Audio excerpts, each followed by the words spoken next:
ikakabit sa ating roof. Hey guys! We've been living here sa Bee House for a year and a half now.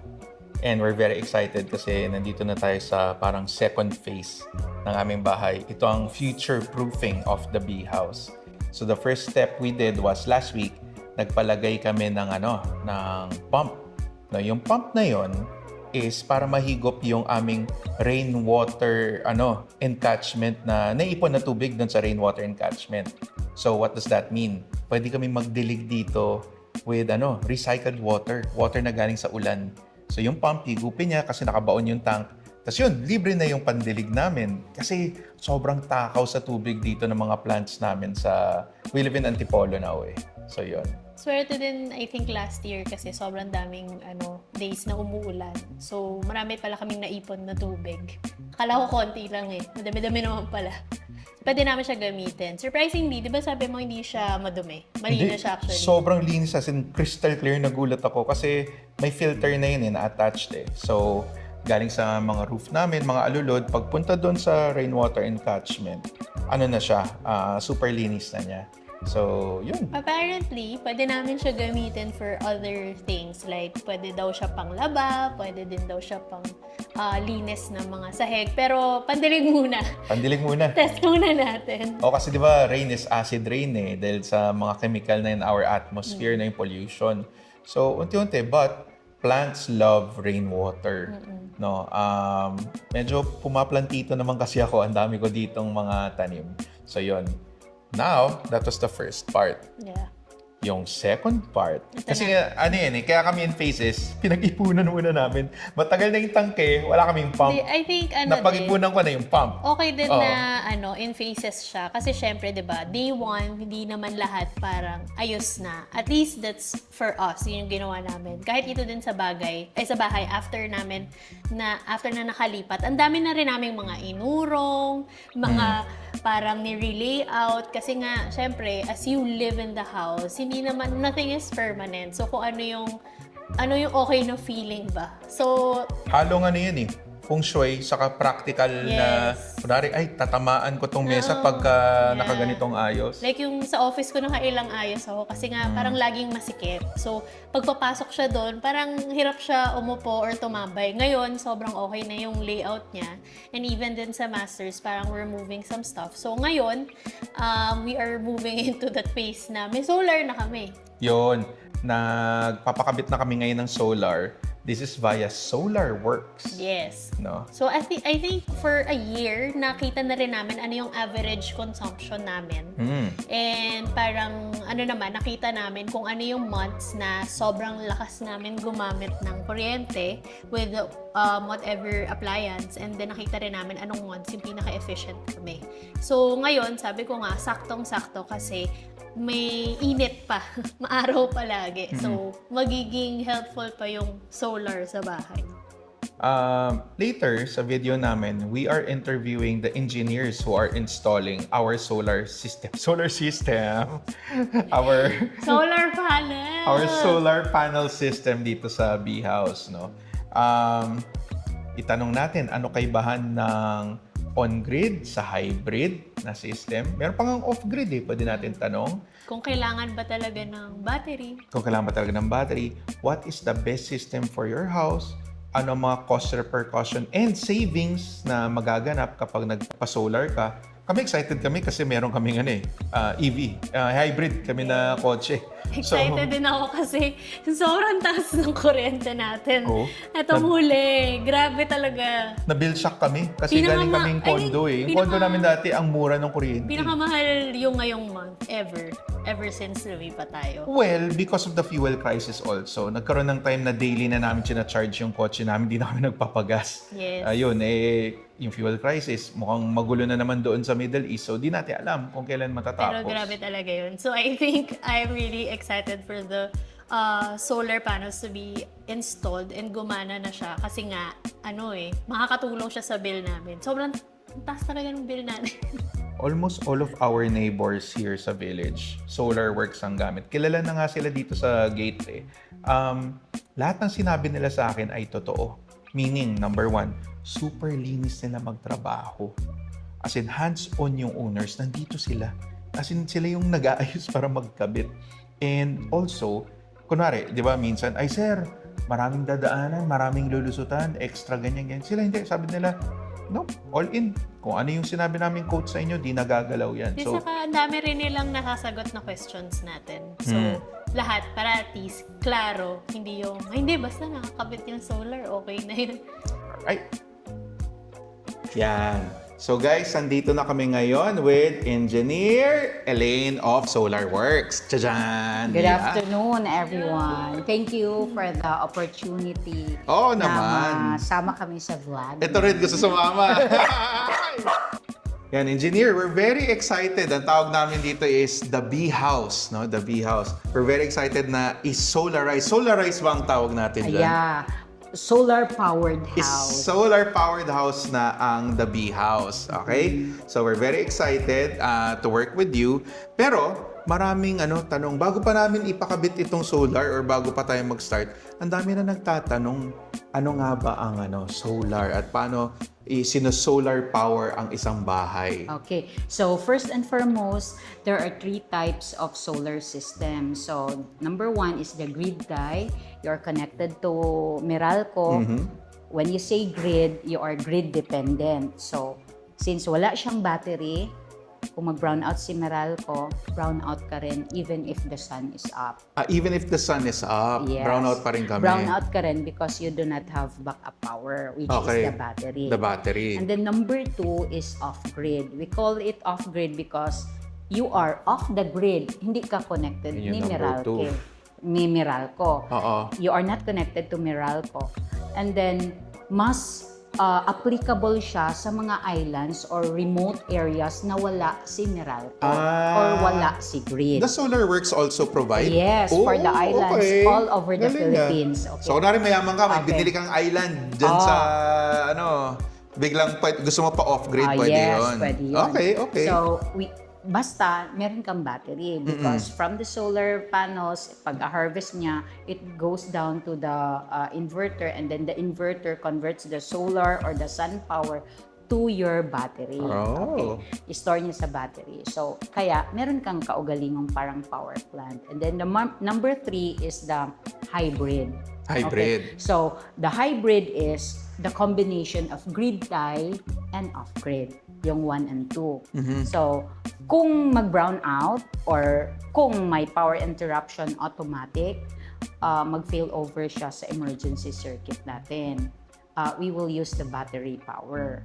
Okay, so it will act as grid tie during nandyan si normal power, which is Meralco. So, parang siyang generator mo na rin yan.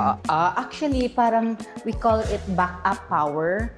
Parang generator na rin kasi ang generator, di ba, run by gasoline. So, ito is you are supplied by the battery. But going hybrid, meron siyang mga requirements din. So, you need to have the emergency circuit. So, this is a special circuit where the battery power flows during power interruption. Oh. So, you cannot use the normal circuit because lahat ng normal loads or running loads before mag-brown out, susuplayan siya ni battery kung Susuplayan din. wala kang emergency circuit. Okay. So, you need to have an emergency circuit kung mag-hybrid ka.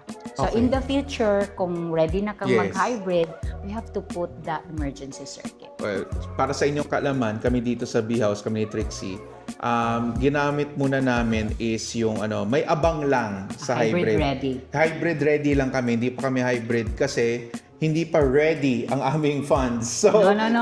pag-ipunan muna namin yan, yung battery. Oo. Because the batteries are very expensive. Yes. We only use the heavy-duty batteries, yung lithium battery. Para safe. Para safe at saka longer yung yung life niya. Ayun. So, unlike siya yung traditional na batteries na after 2 years or 3 years, you will end up spending more because you will buy another set of batteries. So, ito, ang lifespan niya is about 10. Oh, wow, 10 years. Technically speaking, if you will compute it, more than 10 years. Wow. Engineer, nandyan na rin tayo at nabanggit mo na rin. Yung 10 years na yan, yung gastos ko sa battery, mababawi ko ba yan dahil sa savings ng solar? Oo.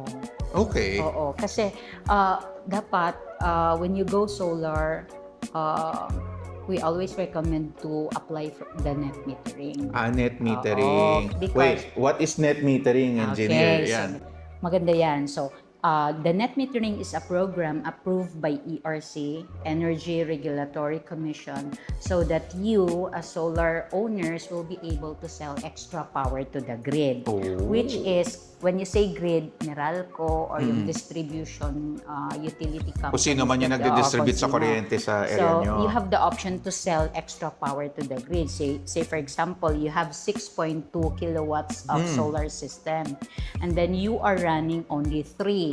Automatic, the surplus power or the extra power generated by the solar panels or the system will be exported automatic yon to Meralco. Galing. And then under the program, you have a 50-50% sharing. So for example, nakapag-export ka ng 10 kilowatts in 1 month, pero mababa lang yan. So 5 kilowatts will be given back to you, and then the 5 will be retained by Meralco. So kung ganun, engineer, may chance na zero ang bill namin ng Meralco for a month? course. In the Uy, future. in the future.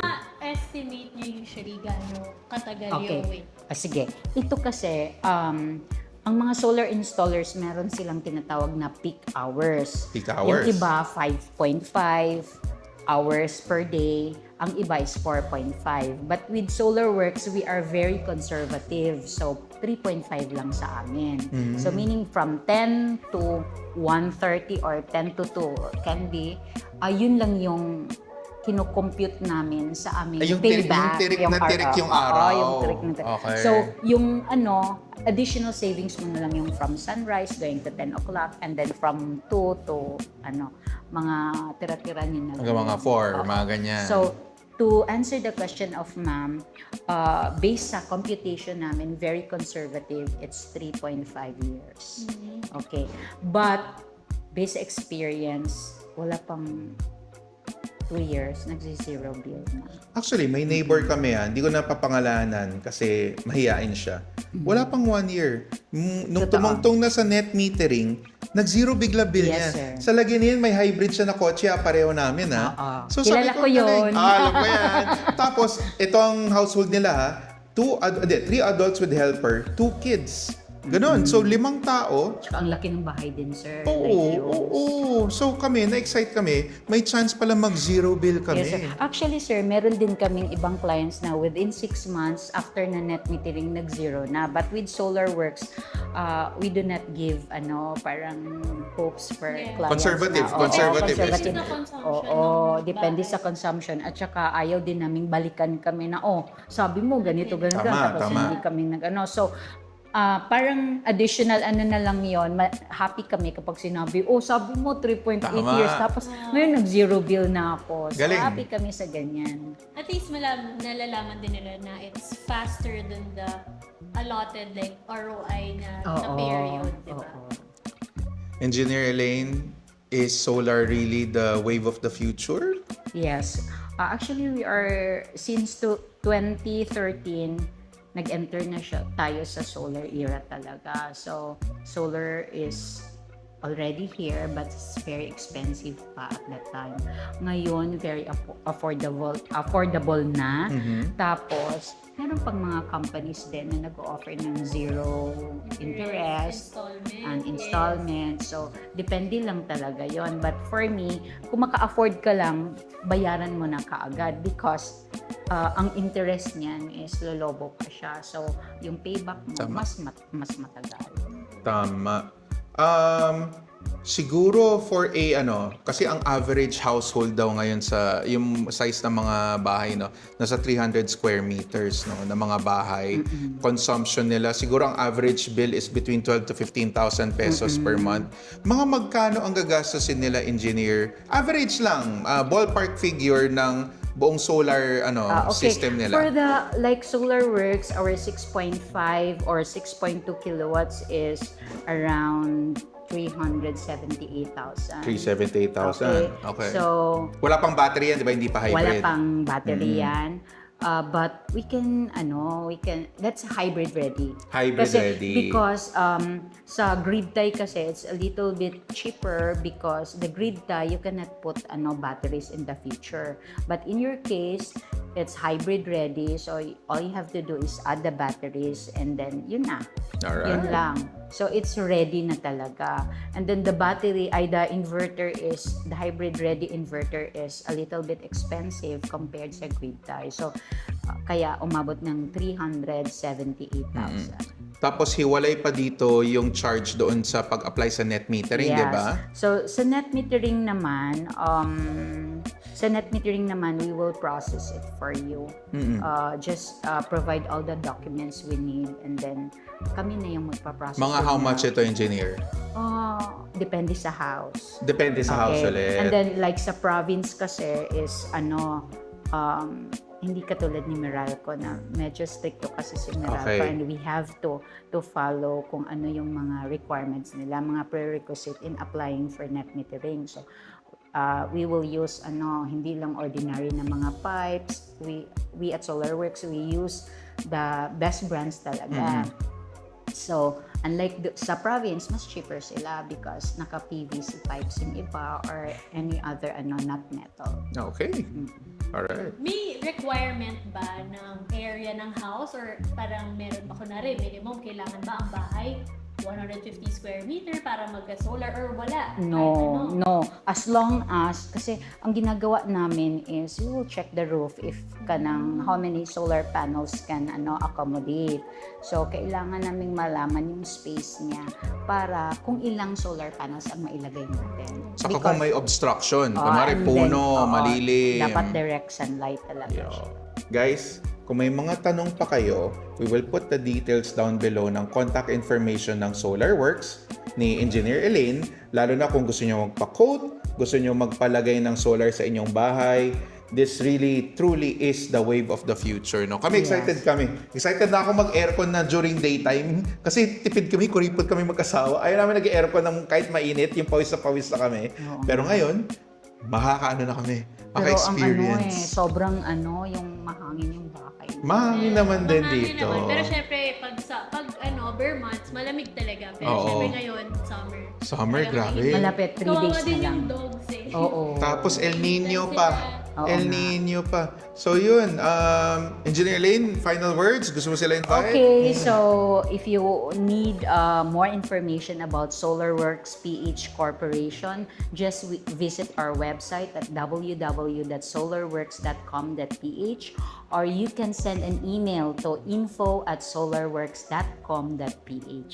Thank you! Alright, thank you. Thank you, Engineer. Alright, that's it.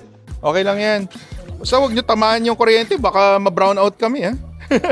Baba. Bababa. Master electrician. Okay. License.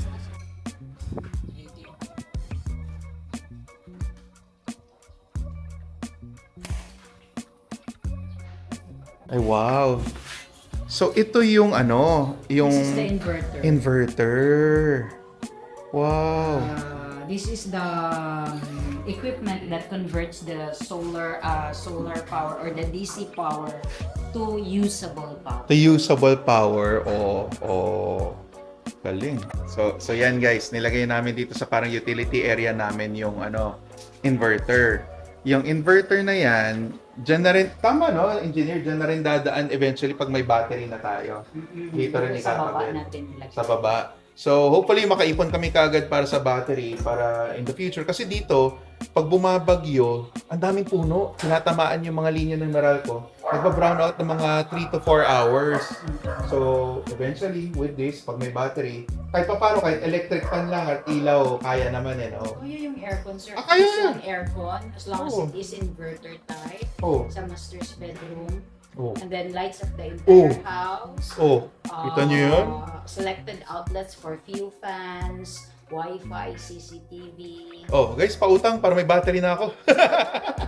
Ayan, pero yun, narinig nyo yun ha. CCTV, aandar, ilaw, isang Sure, aircon Wi-Fi, basta, Wi-Fi. natin. At saka aircon, ref. Importante yan. So, kaya ng mga battery na yan. Anong capacity ng battery na yan? Depende yun sa capacity, sir. Meron tayong 10 kilowatt hour, meron tayong 16 kilowatt hour. So kung mas malaki ang capacity ng battery mo, mas longer siyang mag-provide ng backup power. Okay, pag hindi brown out, tenga lang yung battery dyan. Actually, tutulong din. Tutulong din. Kita nyo? Para so hindi siya na, di ba sabi nila dapat ginagamit lagi, ginagamit. So gumagana naman pala siya kahit hindi brown out.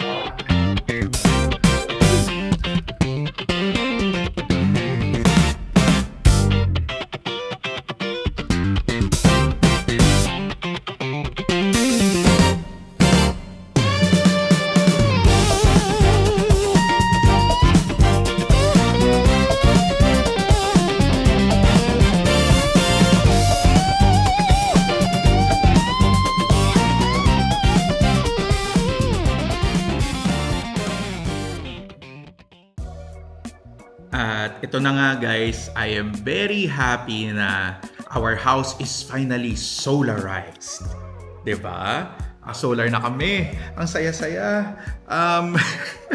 Kasi diba, nakita niyo naman sa previous videos namin, kami ay may plug-in hybrid na vehicles, yung BYD na Sea Lion.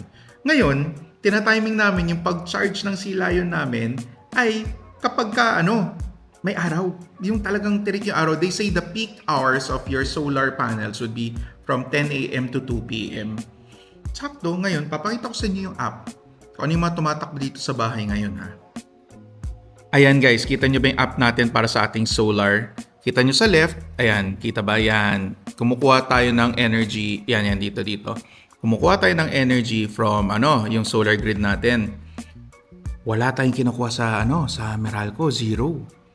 Yung konsumo natin, ang nakabukas ngayon sa bahay ay nag-charge kami. Naka-electric fan lang ako dito sa Naka-electric fan lang ako dito sa living room namin.